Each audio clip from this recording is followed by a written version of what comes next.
is not just a word. This beautiful word connects us to the beautiful places of the world, whether it is a universe or under the ground. Everything in the world has science behind it. In fact, we all human beings are there because of science. So basically, science is a dynamic, ever-expanding body of a knowledge covering new domains of experiences.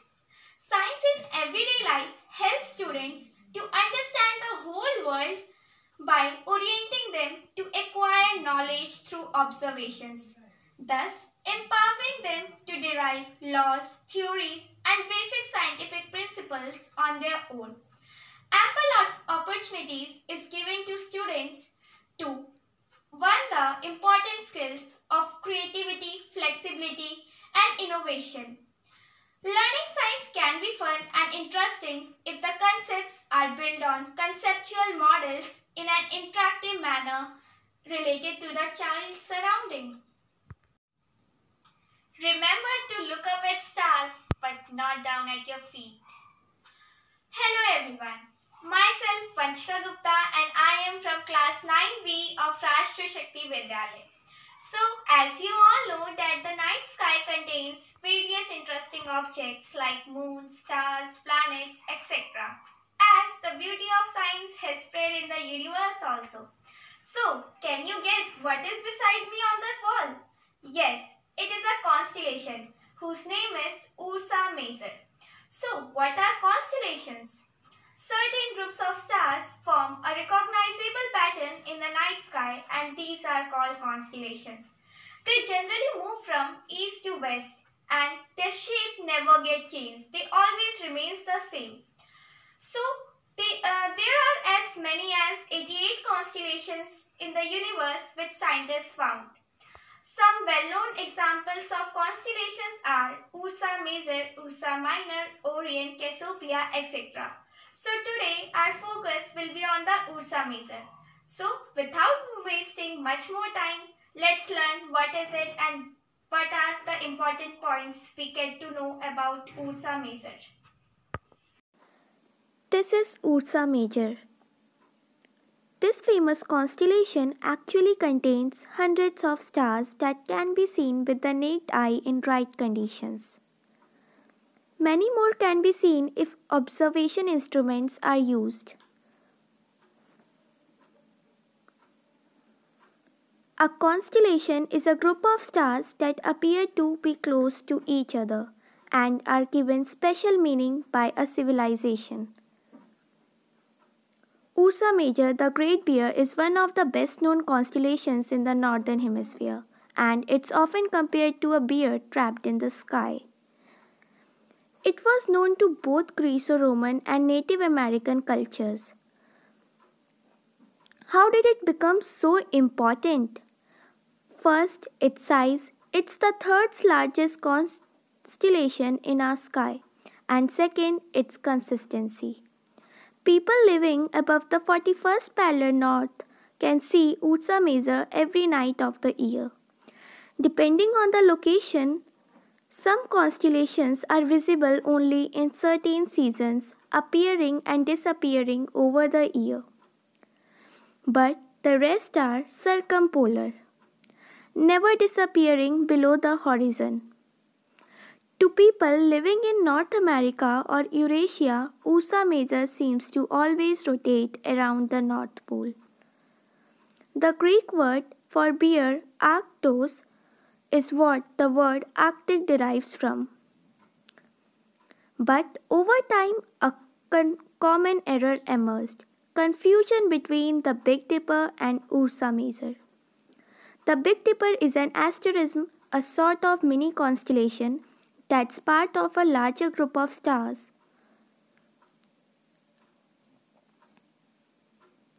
The Big Dipper is formed when you connect the 7 brightest stars of Ursa Major.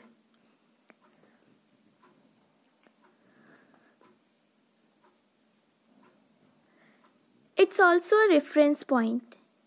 If you extend the line linking Merak and Dubhe 5 times its length, you reach the North Star.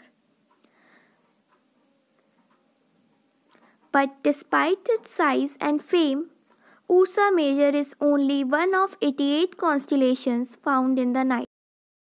So I hope from this you got understood about constellations and Ursa Major. I hope you have gained the information about Ursa Major and constellations.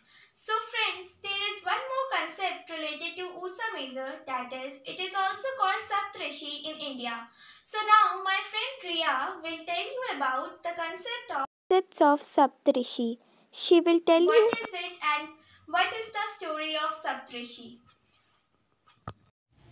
Hello everyone, I am Riya of class 9. As Vanshika told you, I will tell you about Saptarishi and their story. So let's start. In ancient Indian astronomy, the asterism of Big Dipper called Saptarishi, with the 7 stars representing the 7 rishis, namely the Marichi, Vashisht, Angira, Atri, Kratu, Pulha, Pulastya. And there is a slightly visible star which is called Arundhati. So there is a very interesting story behind Saptarishi and their lives. So let me tell you.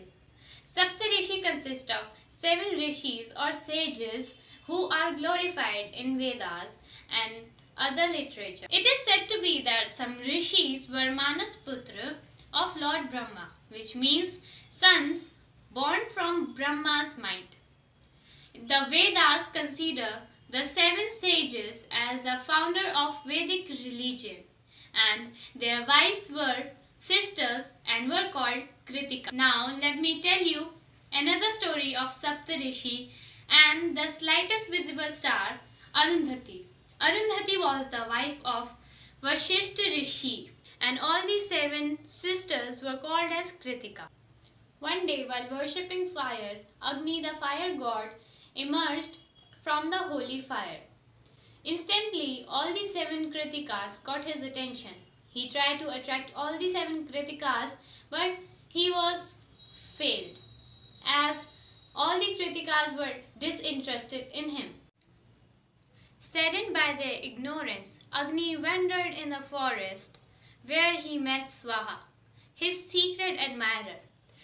In order to win Agni's heart, Swaha disguised, means she changed her appearance into 6 Kritikas, excluding Arundhati. But there was a mistake that she had made. The rumors about Agni and 6 Kritikas, which was actually the disguise of Swaha, reached Rishi's ears. Angered by this, all the 6 Rishis divorced all the 6 Kritikas. These Kritikas were accused for being unfaithful to them, despite being innocent. Only Arundhati, who was believed to be faithful to Vashisht, remained with him, and until the end, she was with Vashisht. After her death, she found a place beside Vashisht and became a star. So this was the story of Saptarishi and their life. So as you can see, me and Vanshika have integrated our science with mythology and culture. We have also integrated our learning with art. Both me and Vanshika are thankful to our parents, our teachers, and especially our HOS ma'am and director ma'am who gave us the platform to perform. Thank you and have a nice day.